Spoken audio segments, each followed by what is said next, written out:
I could not believe that somebody so incredibly gifted with music and gifted with technology was able to blend that all together in an assembly that would speak to kids.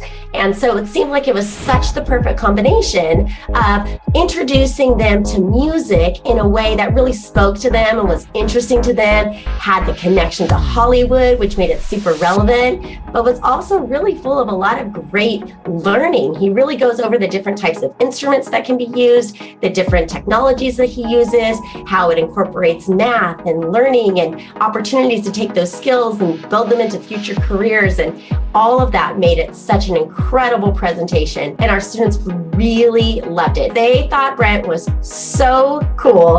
And they also were amazed that he could just build a song on the spot using their voices and using the sounds that they were making. I mean, he even was able to grab vocals from kids that were in the car on their way to a field trip. So they felt really special to be included. And that was really awesome. They also just thought it was amazing that he was so talented and so knowledgeable. And I think that's really cool too, is that not only is he modeling incredible music talent, but he's really showing the importance of like hard work and being passionate. I think that really registered for them. So when it came time to book for shows this year, he was definitely at the top of my list. When we started booking shows, it was the first one that I put on the calendar to not only launch into our season, but I wanted to make sure that we for sure secured a reservation so that we could include him this year for sure. And it's something that we will continue to do. We love Brent's show and we love having him back year after year.